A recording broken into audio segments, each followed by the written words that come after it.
growing up, moved around a lot. I had a dad that didn't pay child support, and I had a mom that did the best she could do. And you know what? This is a money world, and we are a family that doesn't have any.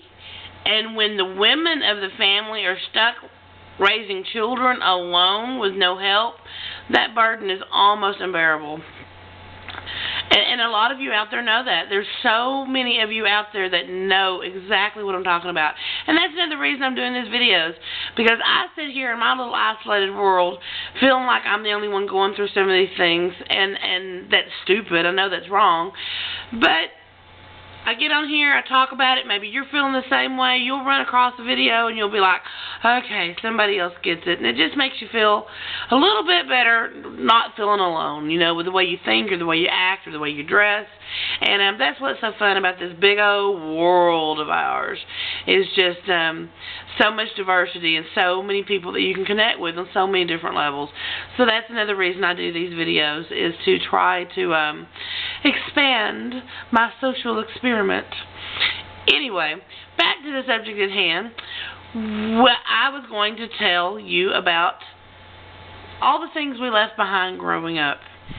We moved a lot growing up. Like I said, my dad didn't pay child support. Mom did the best she could. You know, by the end of the month, there wasn't money for rent, and landlords just don't care, and we were on our way. And we left a lot of stuff behind. I know there were a lot of quick moves where we had to get out in the middle of the night, and we just took what we could take. Then we would recover. Then there were nights or times that we don't have anybody to help us move, and we can only take what will fit in the car. So you're in your room, and you're a kid, and you're trying desperately to figure out what can go and what can't, you know. But there's other things along the way that I wish I still had my hands on. One of those things is my dad was in Vietnam. He was in the Navy during the whole Vietnam situation. And he used to airmail letters home to my mom. And they would be in the envelopes with the red and the white and the blue, you know, outline around the edges of them. And I used to sit in the closet, and I don't think my mom knows this, but I would sit in the closet and I would read the letters, or some of them. And it sounded like what I wanted, you know, when I grew up, a faraway love pining away for me. I don't necessarily know that it went all like that, but I was little, so who knows.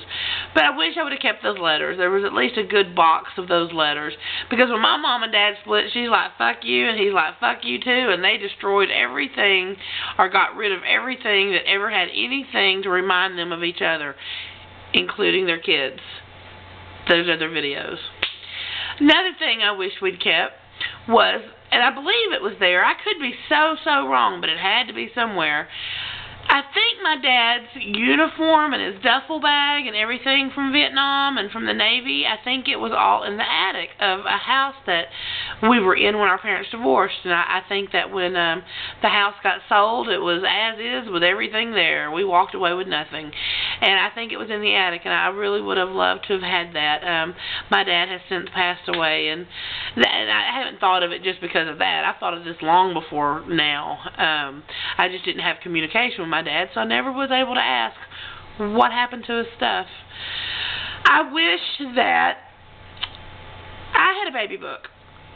And it was a nice big leather baby book. And I was the first baby, and I guess it was a big deal, and it seemed like everybody was thrilled to death, and things were right with the world at the time. And I know in the baby book, thank God I looked at that book enough to engrave some of the memories, because it's gone.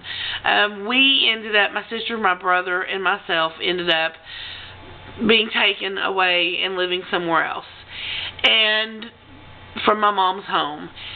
And when, years later, when everybody was reunited, I asked about my baby book, because my baby book would have been in the house. And I was told my baby book that the house was gone, that the house had been broken into and things were destroyed, and that was part of it.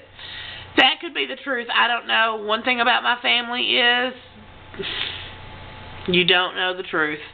You have an idea of the truth, you hear what's said, and you try to fill it all in and get the most accurate picture you can get. I could be wrong, but I think she just walked away. Because that was our nature growing up. I mean, she didn't have a lot of attachment to things. Maybe because her mom has an attachment to everything. I mean, my grandmother has like 16 toasters and 14 ice boxes and 37 coats. Apparently something about the Depression, and she had to hang on to everything. So I think that's why my mom didn't hang on to anything. And I think that after we were gone, she went and restarted her life, and I think she walked away and left everything behind that belonged to me, my sister, and my brother. And I wish I had that back. You see, I've got a list over here that I put things on. Let me see what else was on that list.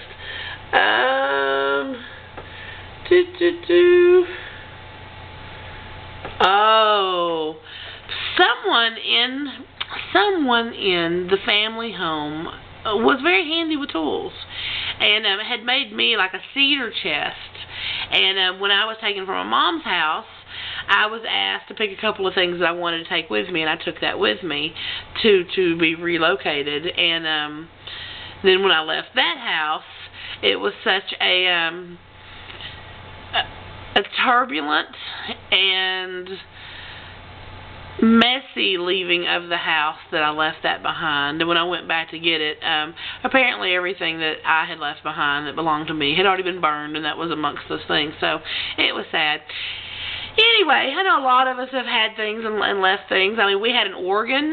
One of those, it was a small organ that when you push the keys, you could hear the air. So I got pipe organ or air organ, but it was small. And I left it in the top of a closet at one house, and I left like an old arcade game at another house. And there's just things that I wish we wouldn't have left behind. But, you know, we've all moved and we've all left things behind, and I'm probably going to be moving again here soon, and God only knows what will get picked to go in the trash that I'll think about 10 years from now. But anyway, that was a little story that popped in my mind, and I thought I'd get it on tape. Thank you for spending your afternoon with me and putting up with me. Have a good day.